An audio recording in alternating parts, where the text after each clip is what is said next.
అందరికీ ఓ అందమైన సొంతిల్లు ఉండాలన్నదే కల.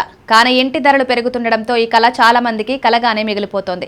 రియల్ ఎస్టేట్ మార్కెట్ వేగంగా పెరుగుతోంది. దాంతో చాలా మంది అద్దె ఇళ్లలోనే కొనసాగుతున్నారు. అయితే ఈ సమయంలో మీ ఆర్థిక స్థితిని బాగా అర్థం చేసుకుంటే సరైన నిర్ణయం తీసుకోవచ్చు. ఇల్లు కొనాలా లేదా అద్దెకు ఉండాలా? అద్దెకు ఇల్లు తీసుకుంటే వేరే ప్రదేశానికి మారాల్సిన అవసరం వచ్చినప్పుడు సులభంగా షిఫ్ట్ అవ్వచ్చు. సెక్యూరిటీ డిపాజిట్, నెలాఖరు అద్దె తప్ప పెద్దగా ఖర్చులుండవు. పైగా ఇంటి మరమ్మతులు, నిర్వహణ ఖర్చులు ఇంటి యజమానిదే. అలా డబ్బు ఆదా అవుతుంది. ఇంకా హౌసింగ్ లోన్ లేకపోవడం వల్ల ఆర్థిక ఒత్తిడి తక్కువగా ఉంటుంది. ఫలితంగా సేవింగ్స్ పెరుగుతాయి. ఈసారి కేంద్ర బడ్జెట్లో అద్దెదారులకు ఊరటనిచ్చే నిర్ణయం తీసుకున్నారు.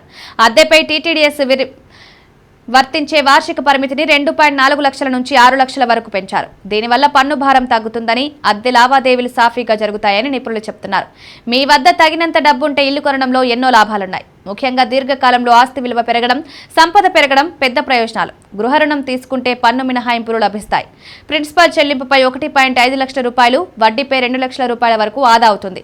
ఇప్పుడు రెండిళ్లు ఉన్న వారికి ఆక్యుపెన్సీ ప్రూఫ్ చూపించాల్సిన అవసరం లేకుండా చేశారు. ఇల్లు కొనేటప్పుడు డౌన్ పేమెంట్, రిజిస్ట్రేషన్, చట్టపరమైన రుసుములు ఇలా చాలా ఖర్చులు వస్తాయి. ఇంటిని వెంటనే అమ్మలేరు కాబట్టి ద్రవ ఆస్తి కాదు, తక్షణం నగదు అవసరమైతే ఇల్లు సహాయపడదు.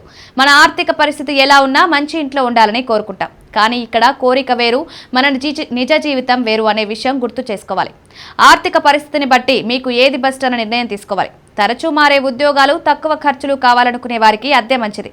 కానీ దీర్ఘకాలికంగా సంపద పెంచుకోవాలనే వారికి ఇంటి కొనుగోలు